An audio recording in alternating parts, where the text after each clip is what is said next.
तो my name is Shivang Katiyar. जैसा कि आप लोग देख पा रहे होंगे कि हम रोज़ आपको वीडियो एक प्रोवाइड करते हैं, तो आज इसी प्रकार क्लास 12 फिजिक्स यानी 4 तारीख को जो आपको फिजिक्स का एग्ज़ाम है 2024 में, वो आपको उसके कुछ इंपॉर्टेंट क्वेश्चन बताएंगे। जो फर्स्ट किताब के पूरे मैंने क्वेश्चन सिलेक्टेड क्वेश्चन किए हैं वो आपको एग्ज़ाम में ज़रूर आपको देखने के लिए मिलेंगे। अब देखो जी, इसी प्रकार आप लोगों को जो पहला क्वेश्चन है, पहला क्वेश्चन क्या कह रहा है, कह रहा है कि वैद्युत आवेश किसे कहते हैं, यह कितने प्रकार का होता है। तो सबसे पहले वैद्युत आवेश जानना है। तो वैद्युत आवेश के बारे में आप लोग जान सकते हैं कि किसी वस्तु का वह गुण जिसके कारण वह विद्युत क्षेत्र तथा प्रभाव का अनुभव कराता है या अनुभव करता है, उसे हम क्या कहते हैं, विद्युत आवेश कहते हैं। या इलेक्ट्रॉनों की प्रवाह की दर को भी हम क्या कहते हैं, विद्युत आवेश बता सकते हैं। आवेश कितने प्रकार का होता है, तो आपको पता होना चाहिए जो आवेश होता है, आवेश दो प्रकार का होता है। क्या होता है, दो प्रकार का होता है। नंबर एक क्या होता है बेटा, तो आप लोग बता सकते हैं धन आवेश होता है, धन आवेश। नंबर दो क्या होता है बेटा, तो आप लोग बता सकते हैं ऋण आवेश होता है, ऋण आवेश। अब देखो, धन आवेश से आप लोगों को लग रहा होगा जहाँ पर इलेक्ट्रॉनों की कमी होती है उसे क्या कहते हैं, धन आवेश कहते हैं। जहाँ पर इलेक्ट्रॉनों की अधिकता होती है उसे क्या कहते हैं, ऋण आवेश कहते हैं। ये किन्होंने बताया था, वैज्ञानिक फ्रैंकलिन ने ये सिद्ध किया था कि किस पर धन आवेश होता है, किस पर ऋण आवेश होता है। अब जैसे वैद्युत आवेश से पूछ दिया जाता है किसने खोज की थी, तो आप लोग बता सकते हैं वैज्ञानिक थेल्स ने वैद्युत आवेश की खोज की थी। अब देखो, इसी प्रकार दूसरा नंबर क्वेश्चन है कि आवेश संरक्षण, आवेश का संरक्षण किसे कहते हैं। अब देखो, आवेश का संरक्षण क्या होता है, किसी विलगत गोलीय निकाय का कुल आवेश संरक्षित रहता है। आवेश को ना तो नष्ट किया जा सकता है और ना ही उसको उत्पन्न किया जा सकता है। इसे हम क्या कहते हैं, आवेश का संरक्षण कहते हैं। फिर क्या है, आवेश का क्वांटीकरण। अब देखो, ये क्वेश्चन जो आवेश का फार्मूला आप लोगों ने पढ़ा होगा, Q बराबर NE। अब देखो, यही क्वांटीकरण को दर्शाता है। इसमें मतलब कहा जाता है कि जो इलेक्ट्रॉन का मान होता है वो तो ये एक इलेक्ट्रॉन हो सकता है, दो इलेक्ट्रॉन हो सकता है, दो ई इलेक्ट्रॉन, तीन ई इलेक्ट्रॉन हो सकता है, कोई संख्या के रूप में हो सकता है। कभी भी नॉट इक्वल टू कह सकते हैं 1/2 इलेक्ट्रॉन नहीं होता है, कभी भी 3/2 इलेक्ट्रॉन नहीं होता है। यही आवेश का क्वांटीकरण में सिखाया जाता है कि प्रकृति में प्रत्येक आवेशित वस्तु पर एक आवेश निश्चित न्यूनतम मात्रा के पूर्ण गुणज होता है। इसे हम क्या कहते हैं, आवेश का क्वांटीकरण कहते हैं। फिर इसी प्रकार आपका आ जाता है कूलाम का नियम। जो वैज्ञानिक कूलाम थे 1685 ईस्वी में, इन्होंने 1785 ईस्वी में कूलाम का नियम दिया था। तो वो उन्होंने क्या बताया था, F बराबर 1/4 एप्सिलॉन नॉट Q1 Q2 अपान बेटा R²। ये कूलाम के नियम का फार्मूला है, ये आपको इसमें सिद्ध करने के लिए। और कूलाम का नियम क्या होता है, दो स्थिर बिंदु आवेशों के बीच लगने वाला आकर्षण व प्रतिकर्षण बल दोनों आवेशों के गुणनफल के अनुक्रमानुपाती तथा उसकी बीच की दूरी के वर्ग के क्या होता है, व्युत्क्रमानुपाती होता है। इसे हम कूलाम का नियम कहते हैं। अब देखो, इसी प्रकार पांचवा नंबर आपका न्यूमेरिकल है। पांचवा नंबर न्यूमेरिकल क्या कह रहा है बेटा, कह रहा है कि दो बिंदु आवेशों को वायु में एक निश्चित दूरी पर रखने पर उसके बीच 80 न्यूटन का बल कार्य करता है। वायु में जब रखते हैं तो उसमें कितना, 80 न्यूटन का बल कार्य करता है। तो F बराबर आप लोग कितना लिख लेंगे, जो नीतांक होता है, नीतांक को K मान लिया हमने, तो कितना बल लग रहा है बेटा, तो Q1 Q2 बटे बेटा R। अब देखो, यहाँ पे बल का मान दिया गया, कितना लगता है बल, तो आप बता सकते हो 80 न्यूटन लगता है। तो यहाँ कितना लिख लेंगे, 80 न्यूटन किस में लग रहा है, इतना जब हम कार्य कर, इतना दोनों आवेशों के बीच बल लग रहा है। तो आप लोग फिर क्या कहते हैं, फिर कह रहे हैं इन्हीं आवेशों को एक परावैद्युत में इतनी ही दूरी पर रखा जाए तो इसमें इस पर बल का मान कितना, 8 न्यूटन हो जाता है। तो माध्यम का परावर्तनांक ज्ञात करने हैं। तो माध्यम का परावर्तनांक क्या होता है बेटा, तो आप लोग कह सकते हैं जो नीतांक होता है बेटा, तो माध्यम का परावर्तनांक के लिए फार्मूला होता है K बराबर कितना होता है, तो आप लोग कहें कि निर्वात में यानी एयर में जो इसका मान होगा और जो माध्यम में इसका मीडियम में जो मान होगा उसका अनुपात क्या कहलाता है, माध्यम का परावर्तनांक कहलाता है। अब इसका मान कितना है, 80, इसका मान कितना है 8, 8 को 80 से काटो कितना हो जाएगा, 10। इसका परावर्तनांक कितना निकल के आ जाएगा बेटा, 10 आ जाएगा माध्यम का परावर्तनांक। अब ये 2017 में 2 नंबर का ये क्वेश्चन जरूर पूछा जाता है एग्जाम में। अब क्या कर रहा है, वैद्युत बल रेखाएं। वैद्युत बल रेखाएं क्या होती हैं, वे काल्पनिक रेखाएं जो धन आवेश से ऋण आवेश की ओर गति करते हैं, उसे हम वैद्युत बल रेखाएं कहते हैं। वैद्युत बल रेखाओं की गुण आप लोगों से पूछा गया है। तो वैद्युत बल रेखाओं के इसमें गुण बताना। वैद्युत बल रेखाओं के क्या होते हैं, जैसे वैद्युत बल रेखाएं होती हैं ये कभी एक दूसरे को प्रच्छेदित नहीं करती हैं, ये एक अपना बंद वक्र बनाती हैं, ऐसे इसमें आपको बताना है। और ये वैद्युत क्षेत्र को प्रदर्शित करती हैं जब वैद्युत बल रेखाओं के अवलंबवत खींची जाती हैं, ये सभी इसमें लिखना है बेटा। इसी प्रकार का वैद्युत क्षेत्र की तीव्रता आप लोगों ने पढ़ा होगा, ई बराबर कितना होता है, F/Q0, यानी एकांक धन परीक्षण आवेश पर लगने वाले बल के अनुपात को वैद्युत क्षेत्र की तीव्रता कहते हैं। इसका बेटा एक मात्रक होता है न्यूटन प्रति कूलाम। अब एक मात्रक और होता है इसका बेटा, तो वोल्ट प्रति मीटर, ये वाला मात्रक ज़्यादा पूछा जाता है वैद्युत क्षेत्र की तीव्रता में, तो ये मात्रक आपको याद करके रखना है। और वैद्युत क्षेत्र की तीव्रता कैसी राशि है, तो आप लोग बताओगे सदिश राशि है। अब देखो अगला टॉपिक है 9 नंबर क्वेश्चन क्या कर रहा है, 9 नंबर क्वेश्चन में वैद्युत द्विध्रुव। वैद्युत द्विध्रुव आपको बताना वैद्युत द्विध्रुव किसे कहते हैं, तो बताएंगे दो समान तथा विपरीत प्रकृति के आवेशों अल्प दूरी पर स्थित होते हैं, तो इस प्रकार के निकाय को ही क्या कहते हैं, वैद्युत द्विध्रुव कहते हैं। जैसे इसके एग्जाम्पल आप लोगों से पूछ लिए जाते हैं, वैद्युत द्विध्रुव के एग्जाम्पल क्या होता है, जैसे HCl, अब एक धनात्मक होगा एक ऋणात्मक होगा, जैसे NaOH एक धनात्मक है एक ऋणात्मक है। तो बेटा दो समान तथा विपरीत प्रकृति के आवेशों से जो बनने वाला निकाय होता है उसे ही हम क्या कहते हैं, वो दोनों एक दूसरे से अल्प दूरी पर स्थित होते हैं, तो उसे ही हम वैद्युत द्विध्रुव कहते हैं। अब देखो इसी प्रकार आपको देखना है 10 नंबर क्वेश्चन क्या कर रहा है, वैद्युत द्विध्रुव आघूर्ण किसे कहते हैं। अब देखो जो वैद्युत द्विध्रुव आघूर्ण होता है इससे बेटा P से प्रदर्शित करते हैं, तो P बराबर कितना कहते हैं, दोनों आवेशों में से एक आवेश का मान दोनों आवेशों के बीच की दूरी के गुणनफल को, ठीक है। तो P बराबर कितना हो जाता है 2QL। अब ये 2QL ये क्या हो जाता है, इसका फार्मूला हो जाता है। अगर मात्रक की बात की जाए, इसकी मात्रक क्या हो जाएगा बेटा, तो कूलाम मीटर होगा, इसका मात्रक कितना होगा, कूलाम मीटर। तो ये इसका क्या कहलाता है, कूलाम मीटर इसका मात्रक कहलाता है। अब देखो जो इसका बेटा वैद्युत द्विध्रुव है, इसकी अगर परिभाषा पूछी जाए क्या बताएंगे, दो समान तथा विपरीत प्रकृति के आवेशों में से एक आवेश का मान तथा दोनों आवेशों के बीच की दूरी के गुणनफल को क्या कहते हैं, वैद्युत द्विध्रुव आघूर्ण कहते हैं, ये आप लोग बता सकते हैं। अब इसी प्रकार आपको 11 नंबर टॉपिक है गॉस की प्रमेय। गॉस की प्रमेय किसे कहते हैं, किसी बंद पृष्ठ से गुजरने वाला कुल वैद्युत फ्लक्स उस पर उपस्थित कुल आवेश के क्या होता है 1/ε0 गुना होता है। इसका फार्मूला आपको सिद्ध करने के लिए आ सकता है, तो इसका डेरिवेशन तैयार करके जाना है। तो Q इंटू कितना कह सकते हैं 1/ε0 गुना होता है तो कुल आवेश के, तो Q अपान कितना हो जाएगा ε0। अब ये आपको फार्मूला सिद्ध करके देख लेना है, और ये गॉस की डेफिनेशन भी पूछी जाती है। इसी प्रकार आप देखो 12 नंबर टॉपिक आपसे पूछा जा रहा है वैद्युत विभव। आप लोगों ने ये बहुत पढ़ा होगा, वैद्युत विभव क्या कहते हैं, V बराबर आप लोग बता सकते हैं W/Q0। अब देखो एकांक धन परीक्षण आवेश को अनंत से वैद्युत क्षेत्र के किसी बिंदु तक लाने में किए गए कार्य को वैद्युत विभव कहते हैं। तो वैद्युत विभव एक कैसी राशि होती है, अदिश राशि। इसका मात्रक की बात की जाए तो इसका मात्रक क्या होता है बेटा, जूल प्रति कूलाम, जूल प्रति कूलाम होता है। और इसका एक मात्रक होता है एसआई मात्रक, वोल्ट होता है, क्या होता है, वोल्ट एसआई मात्रक होता है। अब इसी प्रकार पूछा जा रहा है वैद्युत विभवांतर। अब देखो वैद्युत विभवांतर भी ऐसा होता है, इसका फार्मूला कितना होता है, तो आप लोग कह सकते हैं VB माइनस VA बराबर कितना होता है W/Q0। अब देखो इससे क्या कह सकते हैं, एकांक धन परीक्षण आवेश को वैद्युत क्षेत्र में एक बिंदु से दूसरे बिंदु तक ले जाने में किए गए कार्य को वैद्युत विभवांतर कहते हैं। इसका भी मात्रक क्या होता है बेटा, वोल्ट होता है।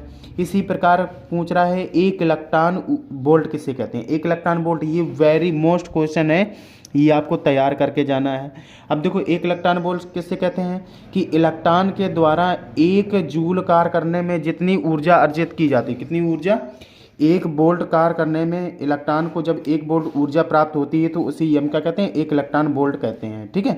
तो एक इलेक्ट्रॉन वोल्ट आपको तैयार करके जानी है। अब देखो 15 नंबर, ये वेरी मोस्ट क्वेश्चन है, ये लॉन्ग आंसर में है, किसमें है, लॉन्ग आंसर में।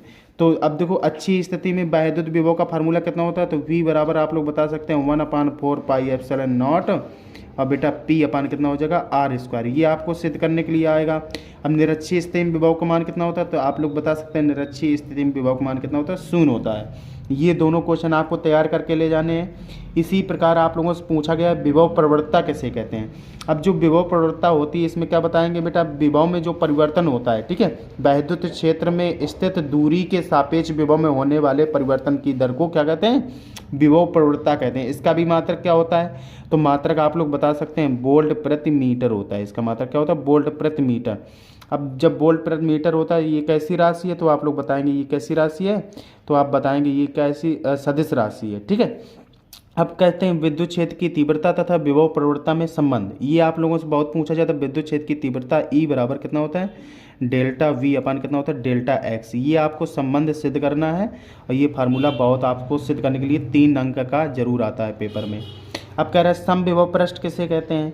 अब देखो बेटा, वैद्युत क्षेत्र में खींचा गया एक ऐसा काल्पनिक पृष्ठ जिसके प्रत्येक बिंदुओं पर विभव का मान कैसा रहता है, समान रहता है, उसे हम क्या कहते हैं, समविभव पृष्ठ कहते हैं। अब देखो इसी प्रकार क्या पूछा जा रहा है, 20 नंबर क्वेश्चन में पूछा जा रहा है वैद्युत स्थितिज ऊर्जा। तो वैद्युत स्थितिज ऊर्जा क्या होती है, बता सकते हैं कि बेटा अनंत से 2 आवेशों को लाकर एक निकाय बनाने में, पास पास रखकर एक निकाय बनाने में जो कार्य करना पड़ता है उसे हम क्या कहते हैं, वैद्युत स्थितिज ऊर्जा। इसका फार्मूला निगमन करने का आता है 2 निकायों के बीच वैद्युत स्थितिज ऊर्जा। तो आपको बेटा वैद्युत स्थितिज ऊर्जा को यू से प्रदर्शित करते हैं। यू बराबर कितना होता है, 1/4 pi epsilon not Q1 Q2 अपान कितना हो जाए, केवल R। ये फार्मूले के डेरिवेशन, इससे एक न्यूमेरिकल या मिल सकता है, या तो ये डेरिवेशन सिद्ध करने के लिए, या तो परिभाषा आपको मिल सकती है। और कोई भी ऊर्जा होती, ऊर्जा का मात्रक क्या होता है, जूल। ऊर्जा का मात्रक क्या होता है, जूल। अब देखो आपको क्या करना है, धारता। और धारता भी आपको टॉपिक पढ़ करके जाना है, धारता भी आती है। तो क्या बताओगे बेटा, अब देखो आवेश को धारण करने की क्षमता को ही धारता कहते हैं। क्या बताओगे, किसी विलगत गोलीय निकाय को जब आवेश दिया जाता है तो उसमें बेटा उसके विभव में वृद्धि होने लगती। क्या होती है, विभव में वृद्धि होने लगती, तो उसके अनुपात को क्या कहते हैं, धारता कहते हैं। तो V बराबर कितना हो जाता है बेटा, तो C बराबर V अपान Q अपान V कितना होता है, Q अपान V। तो कह सकते हैं किसी चालक को आवेश देने पर उसके विभव में होने वाले वृद्धि के अनुपात को क्या कहते हैं, धारता कहते हैं। इसका मात्रक क्या होता है, तो मात्रक, एक मात्रक बता सकते हैं कूलाम प्रति वोल्ट बता सकते हैं, और दूसरा मात्रक बता सकते हैं फैराड होता है। इसका मात्रक क्या होता है, फैराड। अब देखो इसी प्रकार 21 क्वेश्चन आपके हो गए। अब देखो इस तरफ आपको क्वेश्चन मिलेंगे। अब देखो क्वेश्चन नंबर क्या कह रहा है आपको, देखो कह रहा है संधारित्र की धारता। अब देखो संधारित्र की धारता, किसी चालक को जब आवेश देते हैं तो उसमें क्या होती है, तो उसके किसी आकार में परिवर्तन ना किया जाए तो उसके विभव में वृद्धि होने लगे, तो उसे भी हम क्या कहते हैं, संधारित्र की धारता कहते हैं। इसी प्रकार आपसे पूछा जा रहा है परावैद्युत सामर्थ्य किसे कहते हैं। परावैद्युत सामर्थ्य भी बहुत पूछा जाता है। अब परावैद्युतांक भी आपको क्वेश्चन बहुत पूछा जाता है, अभी परावैद्युतांक बताया था। अब देखो 25 नंबर क्वेश्चन क्या है, कह रहा है कि आवेशित संधारित्र की स्थितिज ऊर्जा इसमें भी सिद्ध करना है। U बराबर कितना होता है, हाफ CV²। U बराबर कितना होता है, U बराबर हाफ CV²। ये फार्मूला आपको सिद्ध करने के लिए आएगा। कह रहा है समांतर प्लेट संधारित्र की धारता का व्यंजक।